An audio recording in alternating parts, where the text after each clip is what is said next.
Welcome back to the Talking Hedge. I'm Josh Kincaid, capital market analyst and host of your cannabis business podcast. Back with us is Kelly Ogilvie. He is the CEO and founder of Deepcell. Kelly, thanks for being back on the podcast. Thanks for having me.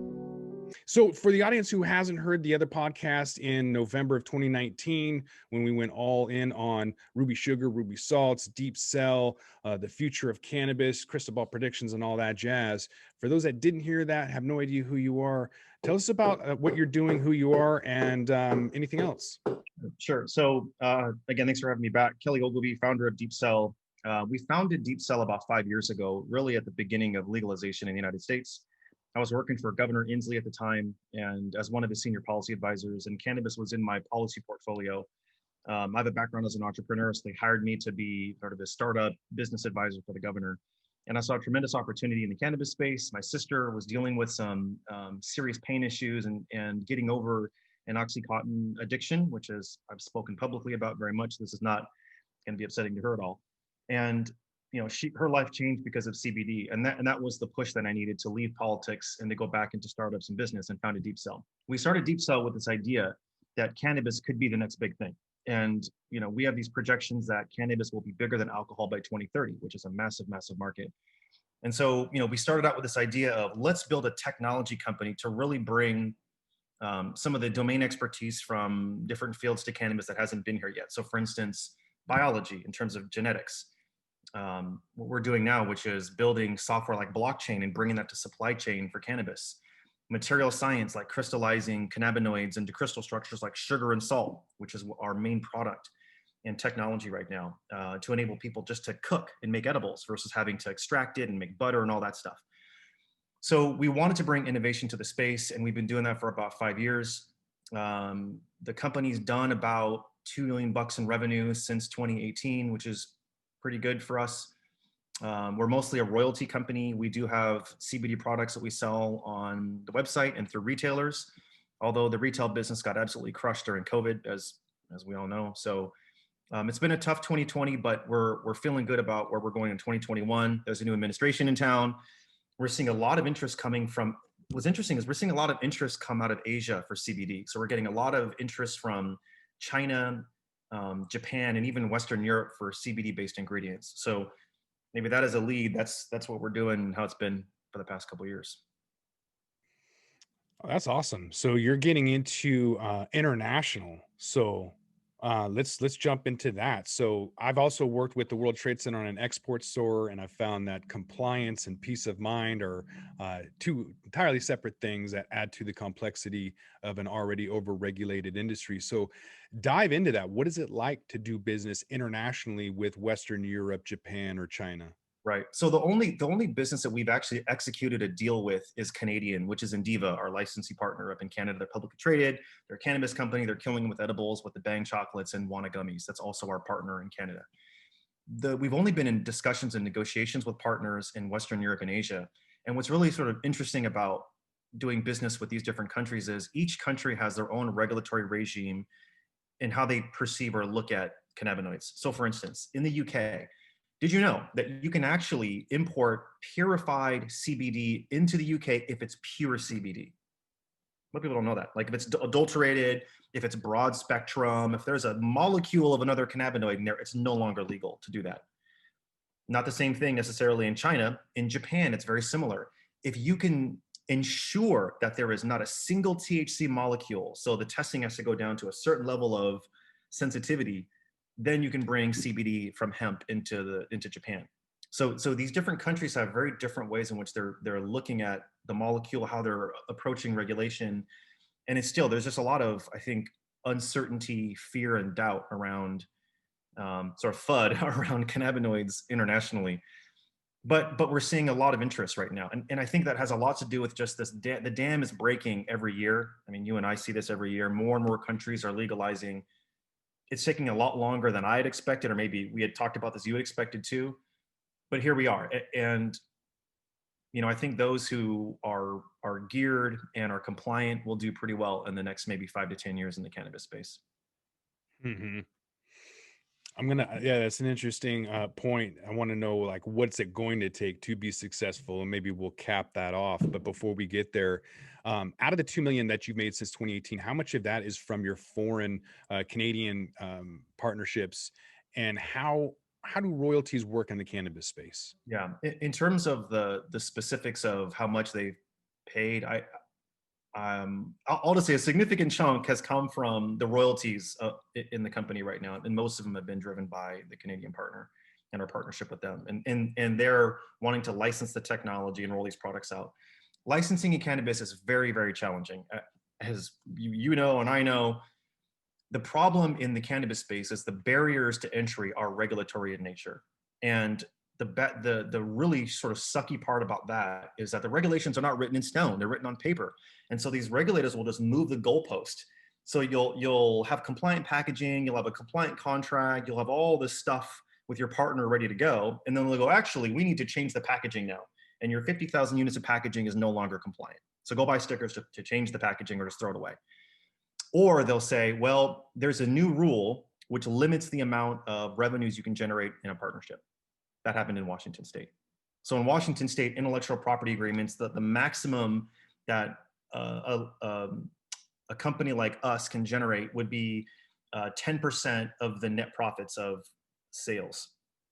So that really hinders a company's ability to make significant profits in a specific market, and it forces licensing companies to then have multi-market operations. And so, that's a byproduct of what's happening right now on a state-by-state regulation basis. Some states are more draconian and tough than others. For instance, in California, producers and processors have to sell to a distributor, then they go and get that stuff tested and then sell it to the retail store. So there's a three-tier system, kind of like alcohol in California. No such system really exists in Washington. So it's navigating, first of all, knowing what the legal structures are in these markets, and then two, doing the sort of legal gymnastics to make the contracts compliant. When we all know it shouldn't be this difficult, but there are just hoops to jump through right now. And I think that's where a lot of excitement is coming, and you've seen it pop in the cannabis stocks. Once Biden got elected, it's like there's a little bit of a sigh of relief, or a little bit of an exhale, like, okay, he has stated explicitly we're going to legalize cannabis, and this should presumably make it easier for companies like us to do licensing, because there will be some sort of federal framework we can at least benchmark to and go, okay, this is the minimus that we can meet, and then we'll do whatever stuff is required by the states, but at least we'll have a foundation to begin upon. And so it's been challenging from a licensing perspective for that very reason in these markets, because of all the compliance and legal costs. What was doing really well for us in 2019 was CBD. Hemp CBD sales were booming, and then COVID hit. And then literally those sales, Josh, they went to zero for a while. I mean, literally our sales were growing, and then they just went off a cliff. And I think I have two different sort of, you asked the question, well, why? It seems counterintuitive. You'd think that during COVID, people would want CBD because it relieves anxiety, relieves inflammation, which are all things that maybe COVID could be responsible for. But I think two things happened. One, disposable income got nuked, meaning people lost their jobs. There was, literally panic in the streets in March, June, July. And then people sort of began to adjust to the new normal with the lockdowns.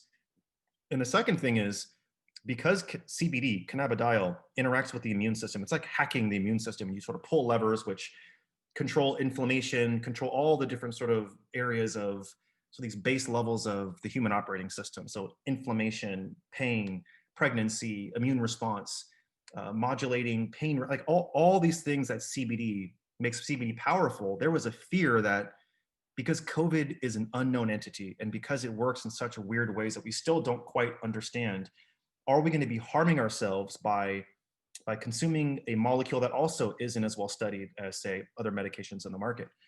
And so sales fell.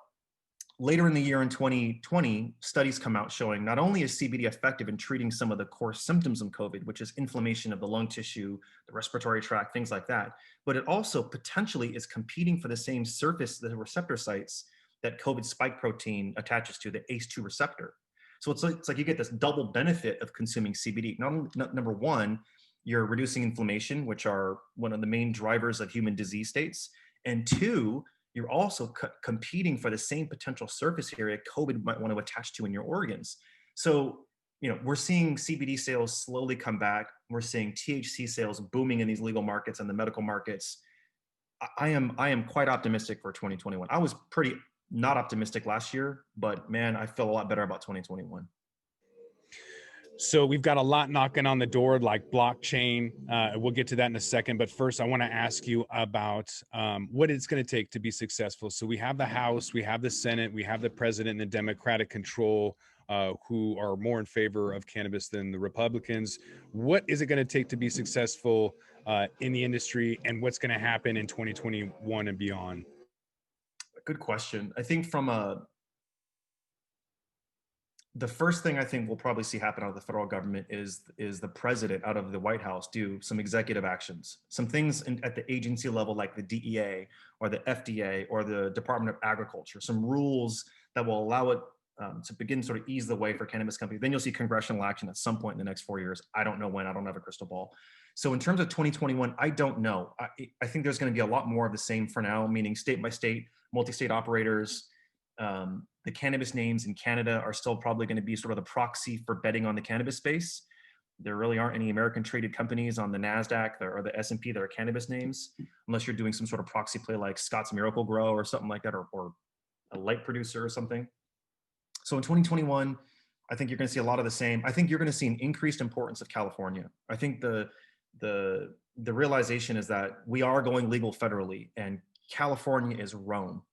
It is the cultural, it is the economic, it is the world's big, California is the world's biggest cannabis market in human history. It is a massive, massive market. There's 40 million people there, and they're all smoking weed right now. So it's, it's a big market. The celebrities are there. The capital is there. So I think you're going to see a lot more companies, including us, looking at the California market to introduce these products and compete in that deep, deep ocean of competitors in California, because that's the arena. That's the Coliseum right now. Those that come out of California have the potential to become the international brands.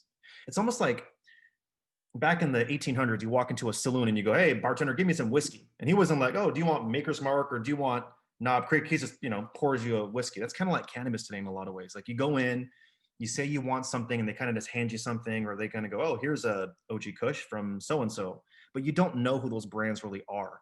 I think you're going to see the emergence of much bigger brands, and even beyond Cookie Family and sort of that, the runs, the big brand, like the strains that are out there. I think you're going to see big companies begin to dominate that space. And whether it's Caliva or it's RJ or Philip Morris, I don't know. But one thing's for sure, you're going to see a flood of innovation. We've been in discussions with some technology providers, people that do internet connected devices that are going to be bringing all kinds of cool stuff to the cannabis space. So I think technology is the story for 2021 going forward. Yeah, that was actually my crystal ball prediction pre-pandemic, was that automation was going to come in. We were going to see a lot of AI, but it's kind of taken a year. And so just with the pre-roll manufacturing, there's a company called Roll Pro or Pro Roll, and that's actually a non pre-roll, so it's a regular joint. So new things are coming out, automation's coming out, AI is coming out, and blockchain. Tell me a little bit about that, because you're messing around with another highly regulated industry. How'd you get involved, and what are you doing? Yeah, so we are part of a venture cohort for a company called R3. So R3, it's one of the world's biggest sort of private blockchain providers. There's Consensus out of JP Morgan. There's Corda out of R3, and then I'm missing one other. I think it's another sort of private blockchain. And I think people, when they think blockchain, they automatically think cryptocurrency. And in a lot of ways, that's true. There is no real cryptocurrency without blockchain. And for the most part, there really wasn't a blockchain before cryptocurrency. That's the cryptocurrencies are like this economic incentive for security of the network. But there are these blockchains called distributed ledgers that are private, that don't necessarily need tokens to facilitate the utility of a blockchain. So R3 provides private blockchains to institutions. They provide blockchains to NASDAQ. So NASDAQ will be trading some securities using the R3 Corda blockchain. They're consulting with central governments, central banks, but then they have a division of startups, and we're part of the cohort working with the startup venture division.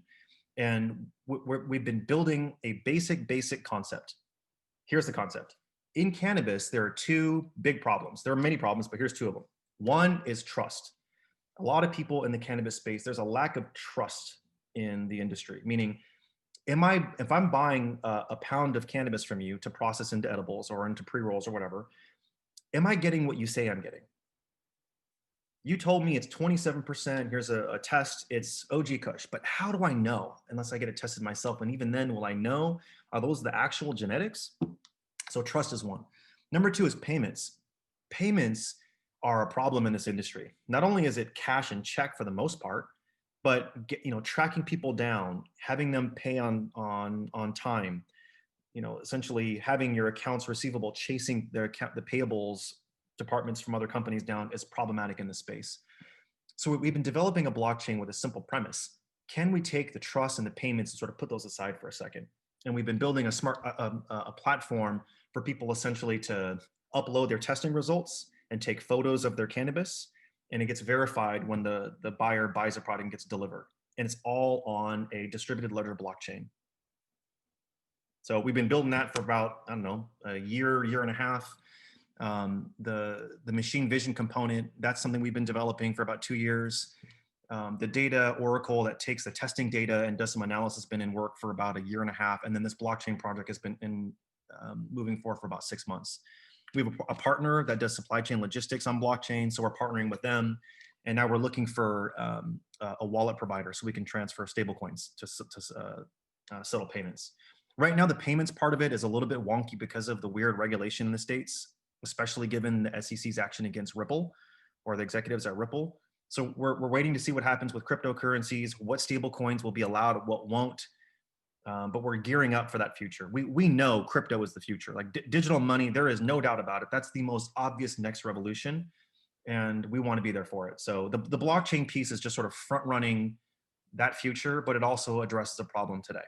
Whether you go there proactively or you're forced to go there because physical currency is dead as they go to a digital currency, it's going to happen. How do you foresee yourself moving into the cannabis space with crypto? Is it for inventory optimization, or are you going to even move into cannabis with it? What are you going to do with it? Yeah, I mean, we'll essentially, the platform itself will be available to buyers and sellers. So really, it's just let's have utility first. What is the problem we're solving? It's trust and payments. If people can get on a platform and it's verified at both points, meaning the testing results and the machine vision recognizes it, it's the same cannabis. Boom, boom, good. If it satisfies minimum specifications, money gets remitted. Either they can cut a check if they want, or we're just going to offer them at some point. Maybe it's version 1, maybe it's version 1.5 or 2, but a wallet that will let them settle in stable currency tokens instantly. Right. So the trust and payments whole part about that. So are you going to be a money transmitting service? Do you have to go and It'll file be with the Department of distributed. Financial Institutions or anything? We don't own the wallet. Oh, I nice. don't own the wallet. We don't ever touch the money. All we're doing is saying we're a messaging service. So and so, here's their address. Here's this person's wallet. You guys, do your thing. Now, what's really cool about this? We've thought this through. Can we put together some sort of smart contract protocol that will hold the stable coins and release them upon if you satisfy the requirements of an agreement? Can we then have those stable coins released from the escrow or this sort of protocol for stable coins and then move from one wallet to the other? So for instance, you and I are doing a transaction. Essentially you're growing, I'm buying, we're both licensed entities. I receive the cannabis, it's good. I'm like, Josh, this is fire. Okay, perfect. It's verified. I click accept. And as soon as that happens, the money goes from the smart contract to my wallet or to your wallet. You never have to meet me. You never have to talk to me. All you need to know is my money is there, number one, and that number two, you've met minimum spec and the money gets released. Like that is the future for a lot of things, by the way. Like if you think about it, smart contracts and what Bitcoin did first with blockchain and Ethereum did second with smart contracts is going to change the world. And there's no reason why cannabis can't be a big part of that, because this is like one of the industries where there is actual problems that crypto solves immediately. And by crypto, I mean not just the payments part, but the smart contract part, the distribution of consensus, and sort of the tearing down of this trust that's required for business and turning it into a trustless enterprise. That will, I think, unleash the potential of lots of industries. What else are you going to unleash? You got a lot going on, some really cool products, Ruby Sugar, Ruby Salt, everything that Deepcell is working on. Anything that you can tease an audience with? Yes. Any products you got coming up? Yes, well, one more thing. So the sugar salt that and the gems are chewable tablets that are THC in Washington State. Like that's our best selling product. So we've been very focused for the past few years. Sort of the company's been split between focusing on product and focusing on brand, delivering really good CBD based products to market, and also working with great partners on the THC side. Then this sort of software, sort of digital tech has been percolating in our skunk works for years. We've always been a tech company. The one thing I'm most proud of, and that I think we're going to be announcing in the next 3 months, we've been waiting for a patent for a couple years now. And this patent is around binding prebiotic fiber to CBD. It's very similar to our crystal fusion patent in the sense that binding cannabinoid, essentially tying cannabidiol within the crystal structure of this fiber, this illegal saccharide. It's just a type of carbohydrate. And what it does is it's really good for your gut bacteria. And so we're really excited about the wellness applications of prebiotic fiber, which fuels beneficial gut bacteria, and what that does for human wellness. And there's an explosion of research happening around gut wellness and sort of the gut as a second brain and all this stuff. But that is a really cool patent because it allows us to provide time-release CBD. Well, what the heck does that mean, time-release CBD? Well, if it's bound within the fiber, when you consume the fiber, you don't consume that fiber, meaning as a human, you're not consuming that fiber. It's your gut bacteria that consumes that fiber. So it latches onto it like a raft and it begins to ferment it and consume it. And as it consumes it, it will release the CBD from the bound structure.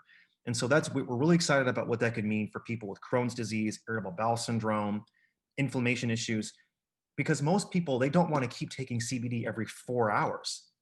So if you could take it once every 8 hours or once a day, I think that's going to make CBD a much more accessible molecule for wellness if you don't have to keep taking it all day.